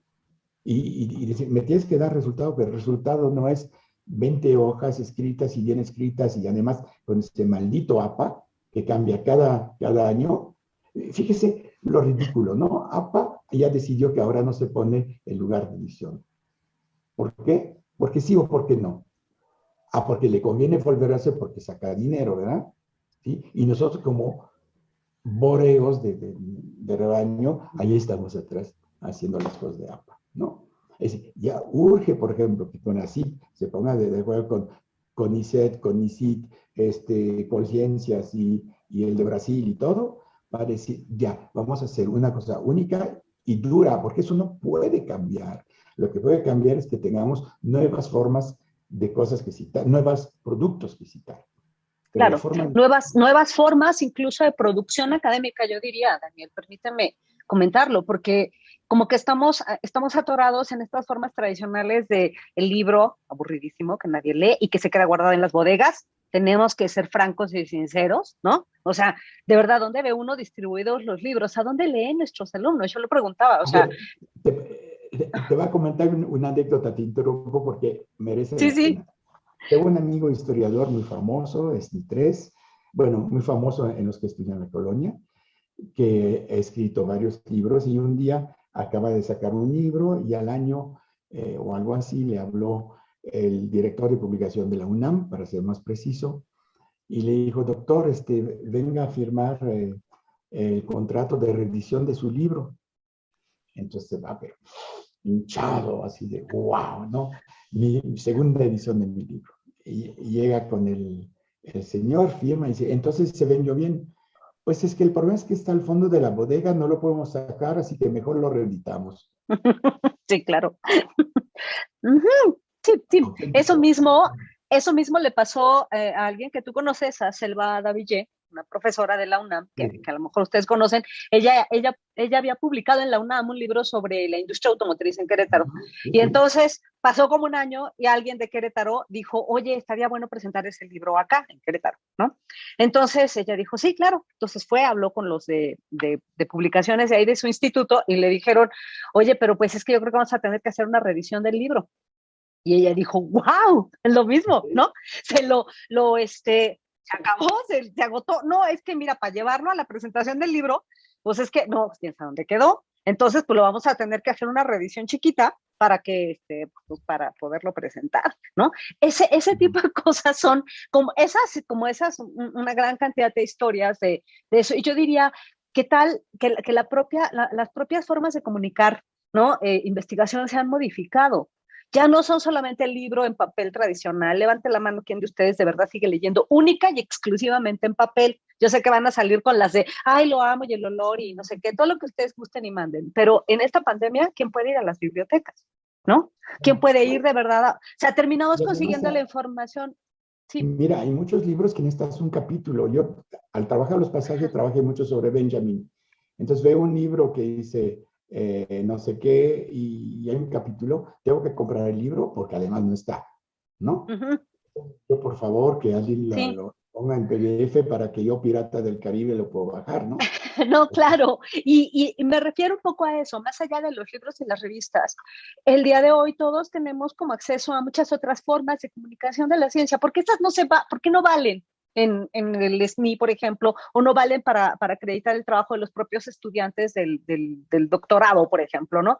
Que te obligan a que el estudiante tenga un artículo publicado y tú dices, ¿sabes cuánto se tarda una revista en publicar un artículo? O sea, es probable que termines el doctorado antes de que de verdad se publique el artículo que te aprobaron, a lo mejor para una revista, por decir como Eure, a donde tienes hasta dos años de espera para que lo editen, ¿no? Creo que Rocío quería despedirse solamente, ¿sí, Rocío? Porque creo que tiene que salir.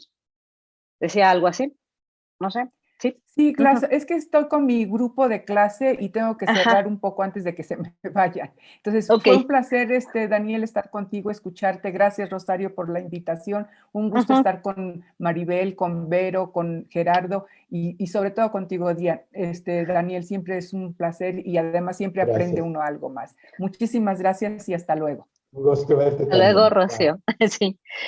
Y yo agregaría quizá a estos 10 puntos que mencionas, que a Gerardo le salieron 9, pero bueno, ya cada quien, él ya aplicó las nuevas veredas, sin lugar a dudas, el profesor dice 10 y él dice, pues, ¿por qué no sé, son 9? Yo agregaría además estas otras que tienen que ver con lo último que mencionabas, otros quizá estos 3 elementos, reconocer que los avances en la investigación no son lineales, o sea, no es que, porque me da una risa los formatos, ¿no? ¿Qué porcentaje llevas de avance? Y entonces, o sea, vamos, es ilógico que tú pongas es que tenía 10 y luego pasé a 5, eso sería ilógico, pero la verdad es que la investigación a veces es así.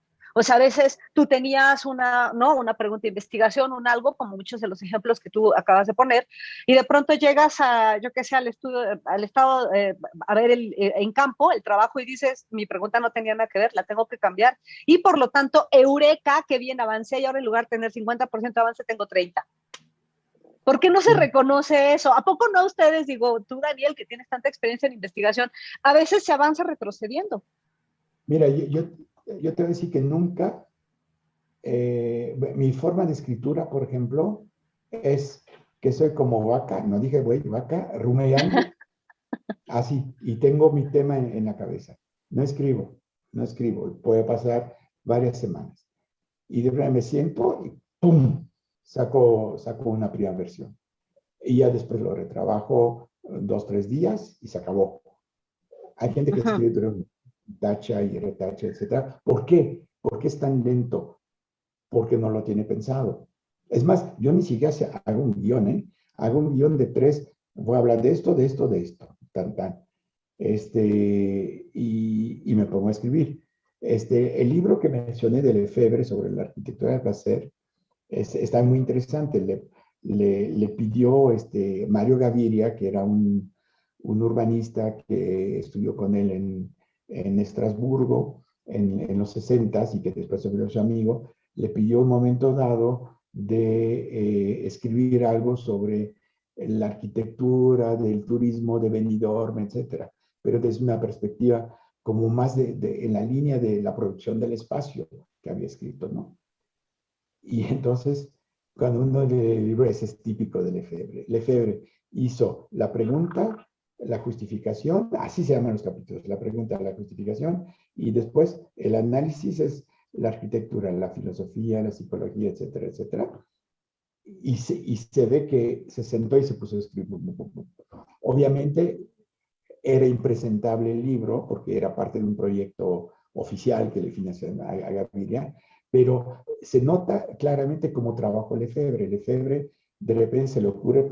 La otra cosa que es importante, y lo vemos mucho en Maffesoli, por ejemplo, pero también en Lefebvre, el pensamiento es redundante. Uno avanza porque tiene escalones abajo, uno sube otros escalones porque subió el anterior, ¿no? Entonces, uno dice, no, pero Maffesoli ha escrito 50 libros, pero repite siempre. Es que no es cierto, va en espiral, ¿no? El pensamiento es de tipo espiral. Entonces, y a veces laberíntico, ¿no? Porque te pierdes en la espiral. Entonces, eso también es un factor importante, ¿no?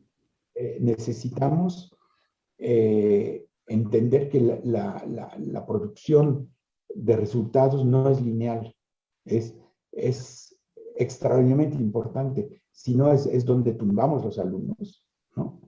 Y tenemos que meter un grado de confianza. Y yo digo que es mejor decir, si no terminas la tesis, me la vas a reembolsar, me vas a reembolsar porque no seas vividor, pero no, salvo que tengas justificaciones claras, pero si la vas a hacer en 8 años, pues la beca es de 4 y te las arreglas, Claro, ¿no? sí. Pero, Sí, y te doy 4 años más para terminar, y a los 4 años, si estás trabajando, pues tanto mejor, me vas a poder reembolsar, y si la tienes, felicidades. ¿Cuál es el problema? claro, claro. Y quizá ese es otro punto como vinculado con esto que tiene que ver con cómo cerrar, porque también ese es el problema también de muchos, ¿no? De muchos de nosotros que hemos estado vinculados con proyectos de investigación o con tesis o con lo difícil que es soltarlo. De por sí tuviste con ese proyecto 2 años, 3 años, y de pronto como que no les ha pasado. Yo he tenido experiencias personales de no querer soltar un proyecto o gente querida que de pronto no lo quiere cerrar porque dices que me falta, y tú dices, ya. O sea, a lo mejor no está perfecto, pero ya tienes que cerrar, ¿no? ¿Qué recomendación darías para el tema de ya cómo cerrarlo, ya para abandonarlo y darle carpetazo? Yo creo que hay que cerrar en el momento en que tienes un todo coherente y que y aún si tienes que meter en tus conclusiones, me faltó esto y esto y esto y esto. Y eso es lo que le digo a los estudiantes. Deberían estar contentos de no haber agotado su tema, porque tienen de que investigar para varios años más. Así que véanlo como una ganancia. Al estar trabajando, padre, hagan un artículo, ¿no? Sí, y no sí. se se me acabó la vida. No, la vida empieza después de la tesis. Y en ese momento es cuando uno recupera todas esas cosas, lo traduce a artículos para empezar, porque nos hacen vivir de artículos y no de libros. Yo no me imagino Lefebvre haciendo artículos. De hecho, sí hacía algunos, ¿sí? Y es lo que su primer libro sobre cuestiones urbanas, de lo rural a lo urbano, que lo compiló Gaviria, son textos que hizo. Pero Lefebvre es un escritor de libros, ¿no? Pero bueno, nosotros estamos en esta cosa de los artículos. Haces artículos, no sé si vale la pena a veces publicar una tesis, ¿eh? Mi opinión, mucha gente que porque tiene su librito, ¿no? Como el título y el librito para enseñar a los papás. Yo creo que a veces es mejor trozarla, así como carnicero. A ver, corto chuletas, corto cabeza, las patitas del puerco, y eso da platos distintos, ¿no? Hacer esto. Luego decir, me faltó eso, pues órale, ahora le entro, hago esto, esto, esto y lo otro, y sigo con mi tesis. Ahora, tenemos que reformar la forma de pensar la investigación. Y yo creo que hay un problema que no he tocado y que creo que es importante. Nos está metiendo mucho ruido la inteligencia artificial y el Big Data, ¿no? Aquí estamos frente a un problema enorme de que ellos se están imponiendo como los que saben hacer las cosas, ¿no? Entonces, todo lo que es la investigación pensante se va al caño. Sin embargo, tenemos un cerebro que vale muchas supercomputadoras, ¿no? Entonces, aquí hay una decisión que tenemos que tomar en las ciencias que no son basadas en la informática, cómo vamos a presentar nuestro trabajo, presentar en el sentido ofrecer a la sociedad nuestros servicios como investigadores, ¿no? Porque si nos van a llevar a que la geografía va a ser puro Big Data a partir de imágenes satelitarias y censos y demás, estamos perdidos. Y los estudios turísticos van a acabar en estudios de comportamiento y de desplazamiento a través de la información dura que ni siquiera la tiene la OMT, pues estamos perdidos también. Es decir, yo creo que hay muchas cosas que repensar y que son fundamentales. Y en eso es también, en esta componente de la investigación, que no es la informatizada, que no funciona con Big Data, que no funciona con imágenes satelitarias, que eventualmente puede recurrir a alguna información, ¿cómo nos presentamos? Como los ancianos que hacemos las cosas, como las abuelas, ¿no? Que hacen las cosas a su manera y que no usan los turmo, esas cosas de cocina, máquinas de cocina, ¿no? Como mix. Vamos a presentar como las abuelas que todavía hacen todo a mano, o vamos a demostrar que lo nuestro tiene un papel esencial para entender el mundo y para trabajar en el mundo. A mí me impresiona alguien como Edgar Morin, ¿no? Edgar Morin, no sé si alguna vez haya hecho una investigación de campo, ¿no? Pero ha pensado como un escuadrón completo, ¿no? Y ese es importante. Es decir, toda la dimensión humana, pensadora, libertaria en el sentido de que rompe paredes, que rompe tabús, que rompe formas de pensar tradicionales, ¿no? Ese es súper importante en el mundo actual, porque el mundo se va a Big Brother a toda velocidad. El último libro de García Canclini trata de esto, ¿no? Justamente esta relación de a qué nos está jalando esta ciencia y esta robotización, ¿no? Bueno, eso es lo que se me ocurre. Claro. Su charla me deja tan tranquila, me da un aliento, porque cuando yo tengo licenciatura en informática y cuando llego a estudiar el doctorado en ciencias sociales, la gran pregunta fue, ¿qué haces aquí? ¿Qué haces en este campo? Y mi respuesta hoy, estoy entendiendo el mundo, estoy teniendo otra mirada de situaciones que son bien importantes. ¿Por qué se cierran las ciencias? Esos planes que menciona en la charla, doctor Daniel, deben romperse. Hay que ir aportando diferentes perspectivas para ser un buen profesional de comunicación. Pues tienes que ir acumulando conocimiento, y el conocimiento no se encajona en una sola área ni con un solo grupo de colegas. El mundo sería mejor si seguimos estos consejos de cambiar los caminos y, por supuesto, el mundo en el que impactamos a nuestros estudiantes. Este seminario virtual, la gran satisfacción que tenemos la doctora Rogel Salazar y yo es escuchar los comentarios de nuestros alumnos que deciden aventurarse en un trabajo de tesis para obtener su título profesional. Están muy casados con el hecho de presentar un examen, un EGEL, que no les representa mayor esfuerzo, y cambiarles esa visión. ¿Por qué investigar? Pues porque tienen la capacidad de pensar y resolver un problema. Y a veces el hecho de enfrentarlos a un documento de 100 páginas, de 200 páginas, que no tienen idea de cómo se van a llenar esas páginas, coarta esa iniciativa. Entonces, yo resumiría esta enriquecedora charla como una invitación a la creatividad, a mirar nuestras propias potencialidades y que todos tenemos la capacidad de observar nuestro entorno, problematizar lo que ocurre. Vivimos en México, que necesita solucionar muchísimas cosas. Por lo tanto, no vivimos en Suiza, afortunadamente. Estamos en México, donde podemos aplicar nuestros conocimientos y hacer aportaciones que de verdad sean útiles. Claro, hay que cambiar cierto sistema, no podemos hacerlo, pero podemos empezar en nuestras aulas. Y me gustaría pues que felicitan aquí al doctor Daniel en el chat.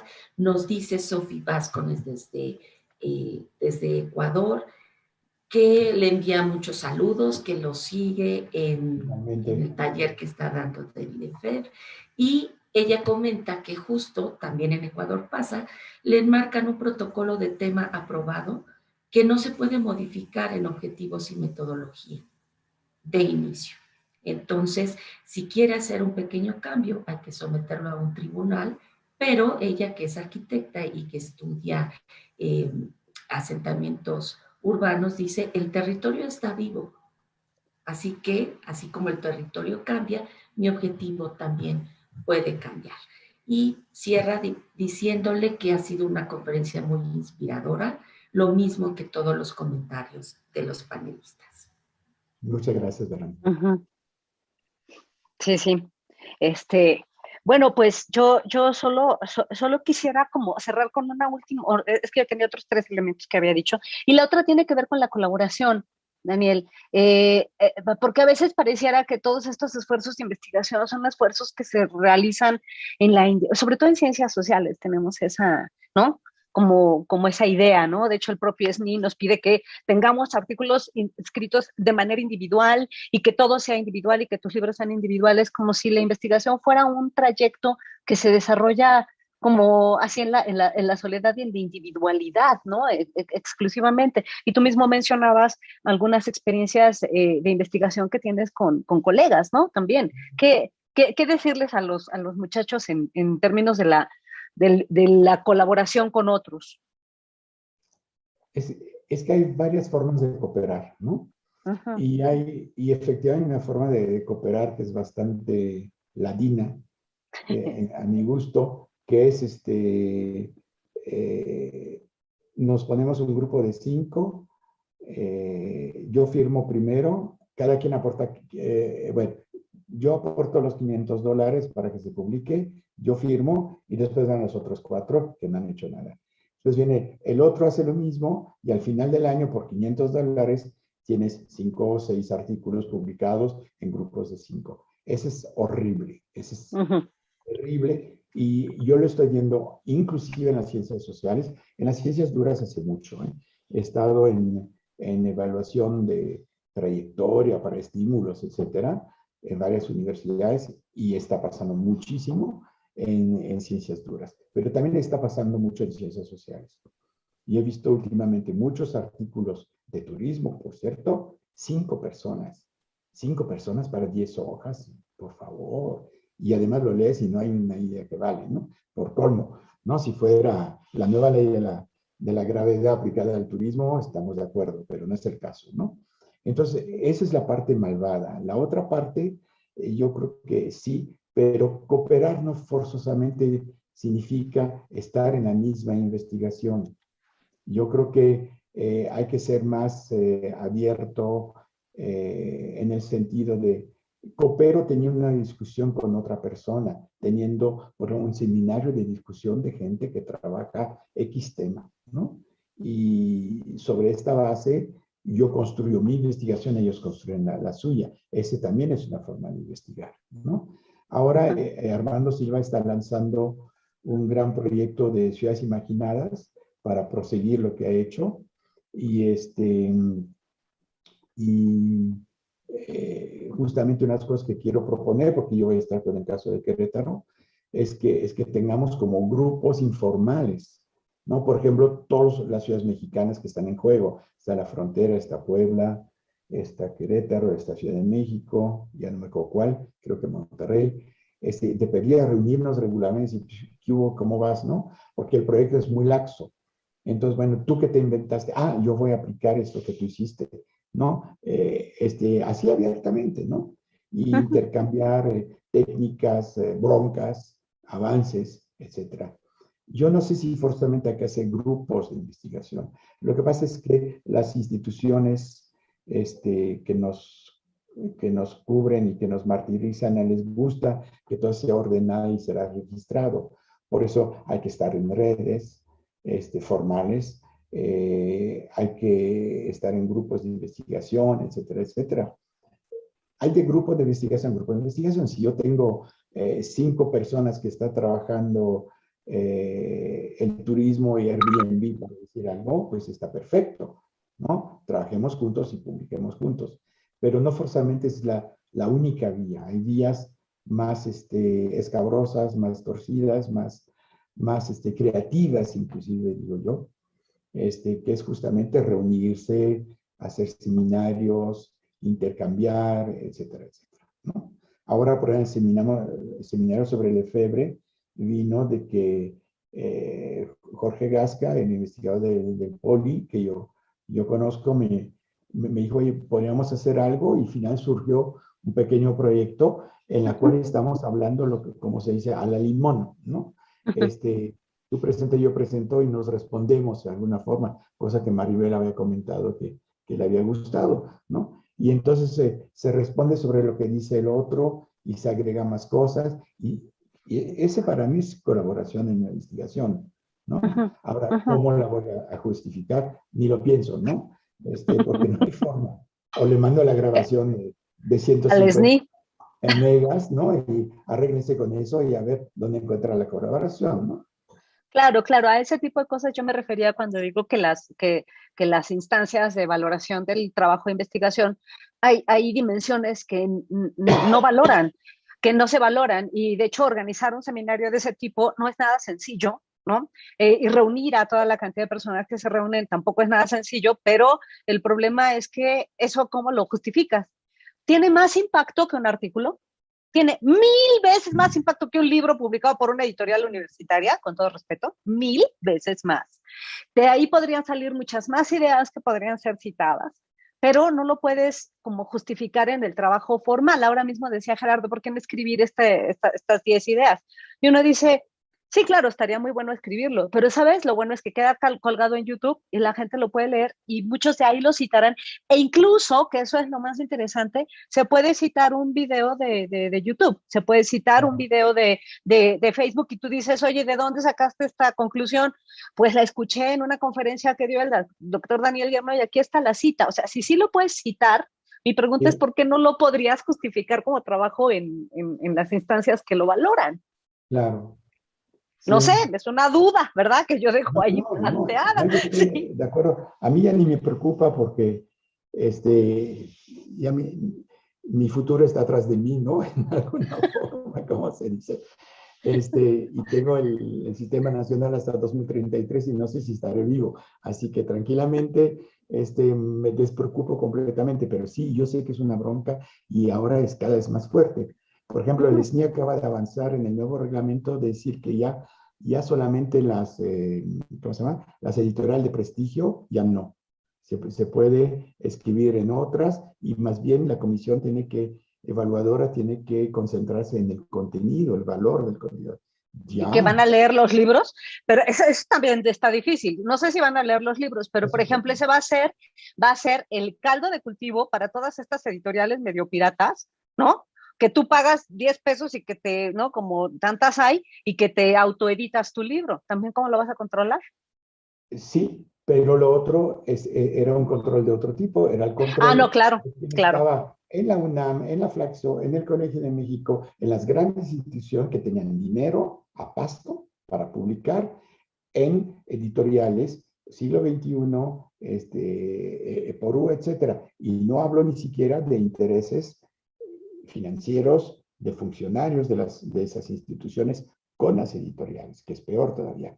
Y en Sí. provincia, ya yo que tengo ya casi 10 años en provincia, estoy viendo que estamos muy mal en esto, porque Ajá. tenemos los contactos, ni tenemos los fondos, y finalmente acabamos publicando, si bien nos va, en la editorial de nuestra universidad.